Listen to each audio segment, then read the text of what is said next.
pessoal, dando continuidade, quando a gente descobriu que a minha mãe estava com Covid, a casa sempre muito cheia de gente, como eu falei pra vocês, netos, filhos, a gente tentou guardar ela o máximo possível, mas ainda assim ela contraiu a Covid-19 e gera uma preocupação muito, muito forte de todos, porque devido às comorbidades dela, a gente só tinha em mente que se ela contraísse, ela não sobreviveria. E mais uma vez nós podemos experimentar que Deus é Deus de milagre, e muitas vezes o milagre que você espera não é algo esplendoroso que vai acontecer externamente, não. Às vezes nós mesmos somos o milagre que Deus quer mostrar ao mundo.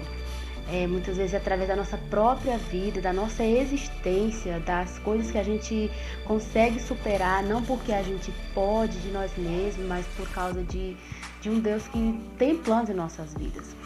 E eu cheguei na casa da minha mãe, ela estava deitada nesse sofá, muito ofegante, e a gente já estava bem desconfiado, bem preocupado. E uma dificuldade muito grande em relação a ela é porque geralmente o quadro de saúde dela é muito difícil, mas sempre que a gente pergunta, tá sentindo alguma coisa, mãe? Tá sentindo dor, tá sentindo falta de ar? A gente vê que ela não tá bem, mas ela não sabe se expressar ou não sente. Eu não sei o que acontece, que às vezes é difícil a gente detectar alguma coisa nela, muitas vezes só através de exames mesmo.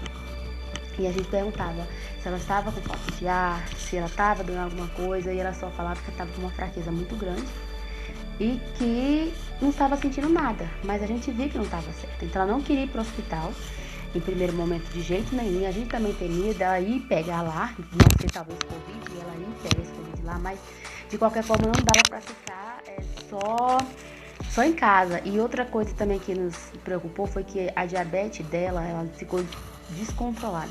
Então nós resolvemos levar ela para o hospital, mesmo se ela querer. Eu falei, não, mãe, não tem que querer, não tem que ver se vai melhorar, tem que ir para o hospital.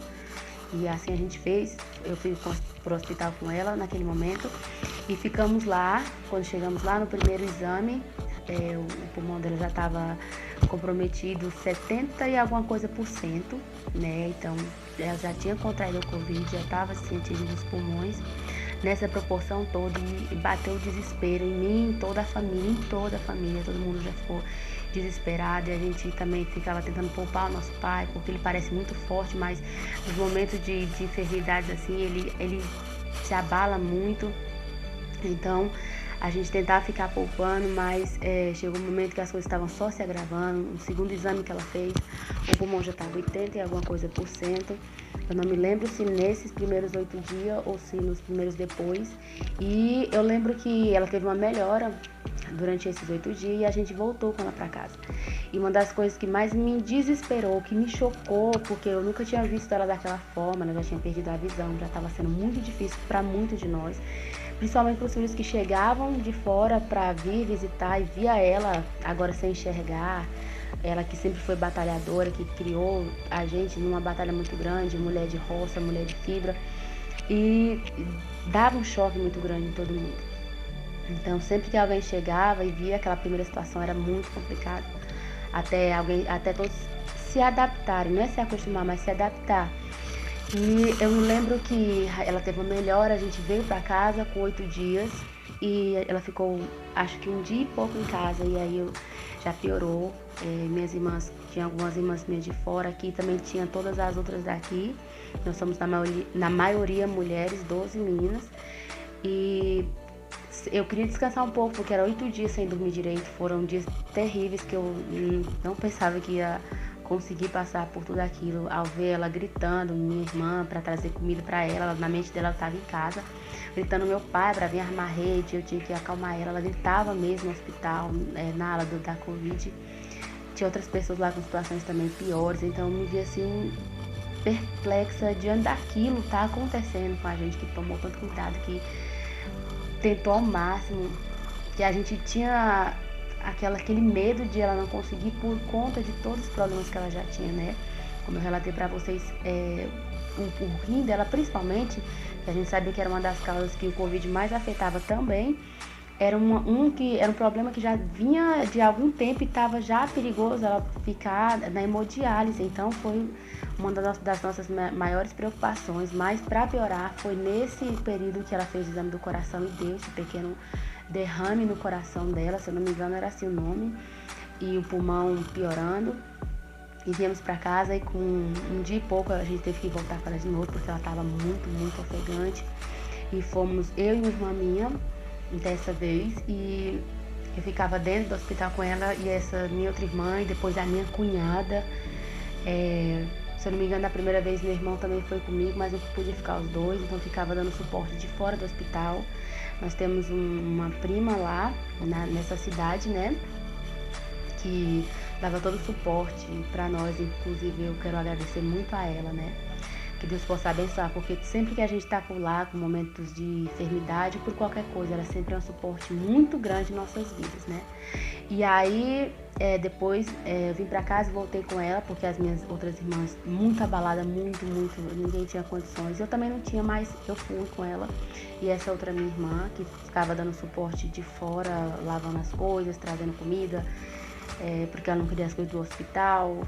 Então foi um momento difícil. E nesses últimos 8 dias que eu fiquei com ela, que eu estava com ela, eu também contraí a Covid-19. Começou com uma ardência muito grande nos meus olhos, uma fraqueza extrema, e eu não consegui mais ficar com ela. Então a gente ligou para uma outra irmã de Brasília, mais velha que eu, que ela viesse para ficar com ela.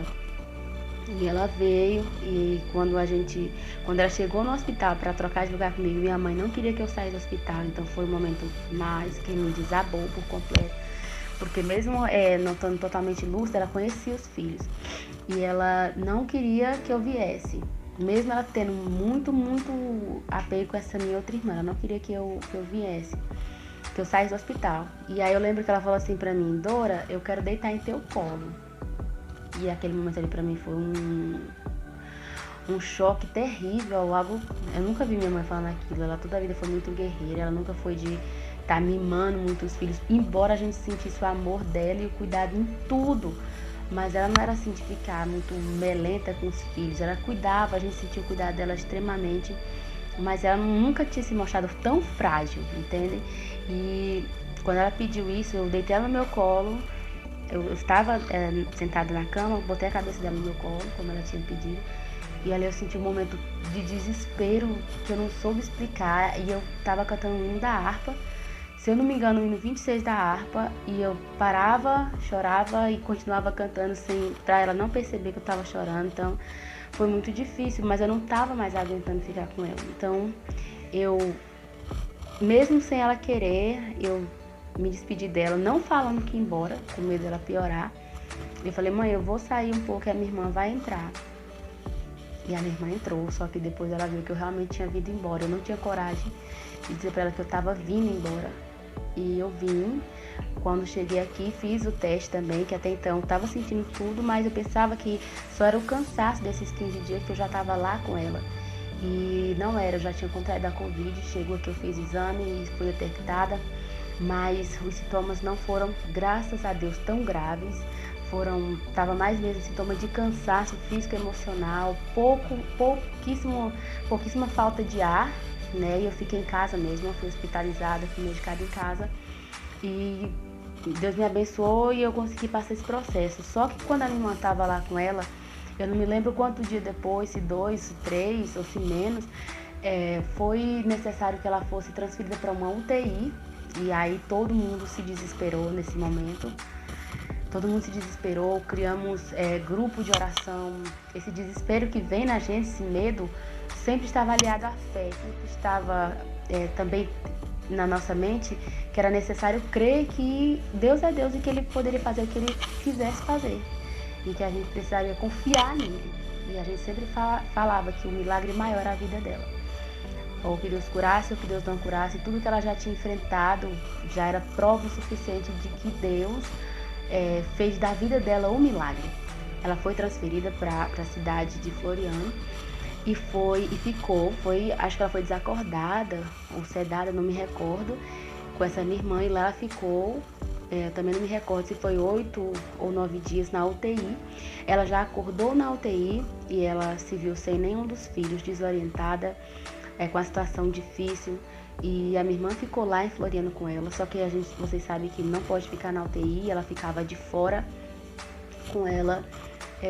Sempre, aliás, ficou na casa de uma pessoa que a gente conheceu, porque nesse momento Deus sempre coloca anjos em nossas vidas, coloca pessoas que são suporte, e a gente vê cuidar de Deus nos mínimos detalhes, porque a gente não conhecia essa família, e essa família acolheu a minha irmã, e se eu não me engano, ela ia sempre às 4 da tarde lá procurar notícias dela e dava notícias pra gente, e a gente aqui em desespero total, imaginando como ela estaria se sentindo cega, sem saber onde estava, desorientada mentalmente, fragilizada fisicamente e longe dos filhos, acordar e não ver ninguém, não reconhecer a voz de ninguém.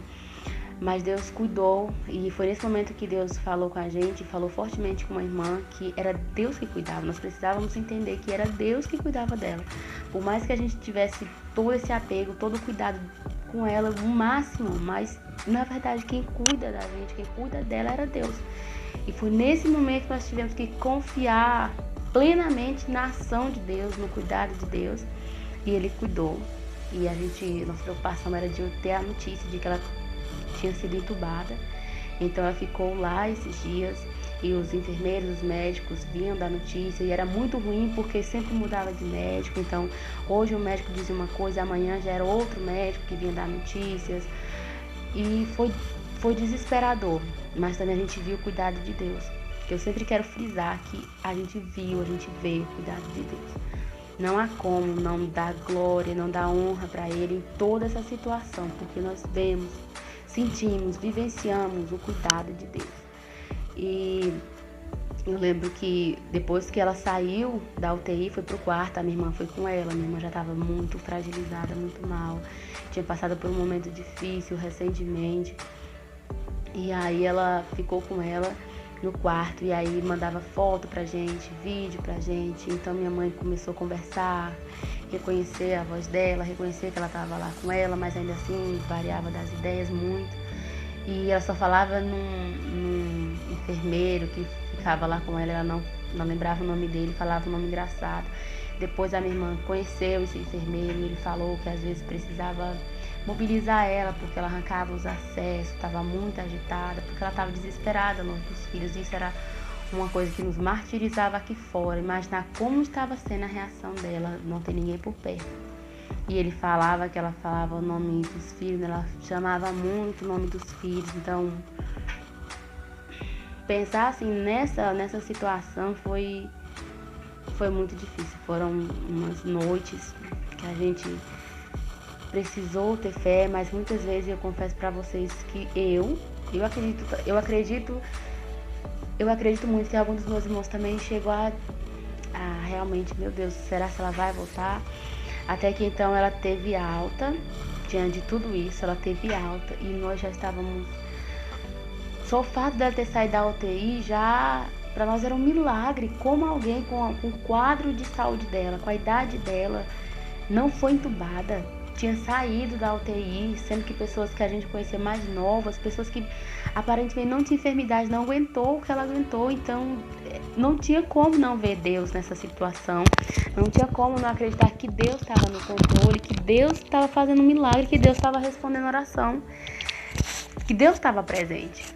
E ela voltou para casa com a minha irmã, e o processo desde então tem sido muito difícil.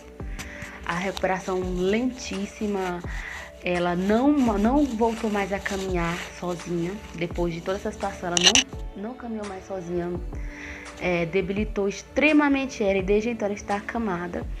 E agora em março, se eu não me engano, em março ou foi em fevereiro, acho que no fim de fevereiro, fez exatamente 1 ano que ela tinha contraído a Covid, e ela contraiu a Covid de novo pela 2ª vez. Então, no próximo vídeo eu vou contar o restante desse processo para vocês.